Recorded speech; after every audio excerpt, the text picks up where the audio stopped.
All right, everybody. Good morning. It's Adam with Just the Tips with your Tuesday talk.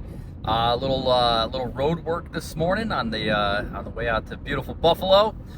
Mike's a little concerned about the road noise, but I promised him I would articulate and speak up over that this morning. But hey, I just wanted to come to you with a real fast one today. Mike posted a video on our shorts and reels. I believe it was yesterday morning. And it was a chop from a podcast that we'd done about a month or so ago, where Mike's talking about how to dress on the golf course. We got some big reactions out of this one, maybe more than intended. And just kind of remember that was a 30-second snippet of a 1-hour podcast. But when Mike said no jeans, no backward hats, no cargos, the golfing world literally exploded. And again, I think I want to take just a couple of minutes in our Tuesday talks to clarify. So, I'd say, really just two things about dress code. One is, the comments from the folks coming back, like, that's ridiculous, and the hell with that. I'm going to dress like I'm comfortable. You're right, 100%. But think about a golf course just like a restaurant. Like, you go to McDonald's, you dress any way you want. I think it's, no shirts, no shoes, no service. Try and keep your pants on. You can still get a McMuffin, right? Again, if you're going to the local deli, and you fly in there with your pajama bottoms and your Crocs, and your T-shirt, your Slayer T-shirt from ¡89. Okay, I don't think anybody's gonna say anything, but you're not gonna go to Peter Luger's Steakhouse and I'm wearing jeans and a T-shirt. Like, it's not gonna happen, right? The place demands that kind of dress code. The respect that you would pay to some place like that would say that. Now, before everybody gets all up in arms about, the cost. I get it. First off, golf is expensive. It's one of the most expensive sports going. I think next to owning a horse, golf is the most expensive. But again, proper golf attire doesn't have to be expensive. Now, if you're buying your Travis Matthews right out of your local pro shop for $120 a pop, yeah, right? But you can get, quality golf attire, at Marshall's and TJ Maxx. I'm not above going to Sam's Club in the springtime, when their Greg Norman collection, is 15 for a top, 15 for a bottom, good enough. I've said it before, the thrift stores are full of great golf gear, and if you're lucky enough to be down in Myrtle Beach, for $5 you can get last year's $125 shirt. Is now $5 at the thrift store. So let's take the economics of dressing for the course out for a minute. Assuming you got a $200 driver in your bag, you can get a $15 golf shirt. Okay, so then it comes down to want to, right? So you get a couple of things.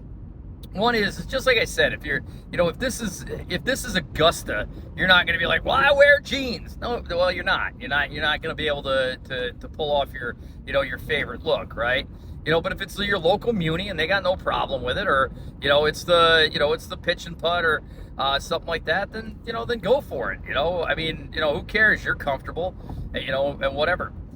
And I'll say this too, is that some courses are starting to relax the dress code. Our favorite place in the world, in Ness, in beautiful Accord, New York, one of the top-rated, really kind of cool, funky place, but says, come as you are. We welcome everybody.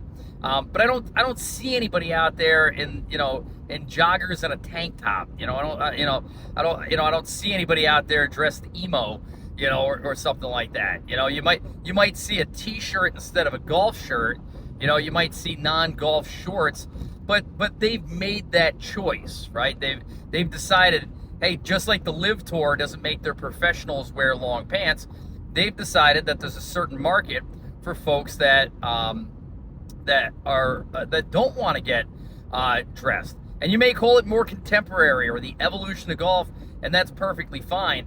But unlike a lot of other sports, golf is steeped deep in tradition, right? And I think there's a respect you pay to the course in the game when you choose to get dressed up. Now, you don't have to wear your knickers and your Payne Stewart hat. And again, as we mentioned, you don't have to get you don't have to get gussied up, to be game day appropriate, right? But here's the other side of the coin too, right? It's not like football where golf has such a strict uniform that in pads and things like that, or baseball. But I do want you to think about showing up to your buddy calls you on a Tuesday night and says, hey, I play in a pretty serious softball league, right? And we're short a guy for Tuesday night. Could you fill in, or we'd have to forfeit? Like, would you show up to that wearing jeans? Would you show up to like a pretty serious softball game, wearing a piece? And you're like, well, I'm comfortable in that. No, you'd find some athletic pants, right, or sweatpants or something at the very least, right? So again, I when I was a kid, we didn't come from a lot of money and stuff like that. But I can also remember being at going skiing as a kid, where a lift ticket was $30 and you tried to get 30 runs in, but same thing. People got the proper gear on, and you're out there with your long underwear on over a set of sweatpants, and you realize two things. One, like I said, it doesn't really fit, and if I'm okay with that, then I'm okay with that. I wasn't, but two, it wasn't the right performance wear. I mean, you guys that want to wear cargo pants on the course, God bless you. And maybe if you're riding, that's fine.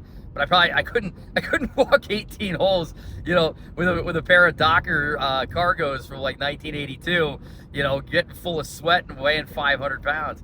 Plus, you'd have to put your golf balls in those pockets, and your power bar, and your tees, and your rangefinder. And the next thing you know, like I said, your pants are down around your ankles. So cargos are basically out. Although I do have a sweet pair of vintage plaid cargo pants that I'm hanging on to for forever. And every once in a while, I'll bust those bad boys out just to be classic. It's not the everyday go-to. But again, back in the day, players wore wool suits, complete with jacket and tie and dress shirt. We're not there today, right? You got a Callaway golf shirt that you bought off the rack, at Marshall's for $12. You got a pair of Adidas shorts. And that's about it. Tucked in and backwards. I don't know. I never thought about it that much. The shirts are kind of designed to be tucked in. If you're wearing that shirt and it's not tucked in, maybe it's for health reasons. Maybe you don't have the physique that allows the shirt to be tucked in and to make a full swing. All right, I guess do you. But like I said, those golf shirts, most of them, they come down to, past the fly. So I don't know. Like I said, same thing with the hat on backwards. Mike's a stickler for that. I think he wants to show off the Just the Tips logo, and I think that's cool. I think back to the great Jasper Parnevik, the Swedish golfer from the 80s and 90s, who not only made the bold statement of wearing the Don Johnson visor, but also wearing it upside down, to the point where I believe it was Titleist put the logo on upside down, so when he wore his visor upside down or upside down and backwards, that at least the Titleist logo would be on the right side up. Again, there's a lot of room for expression, but again, I go back to the original thought.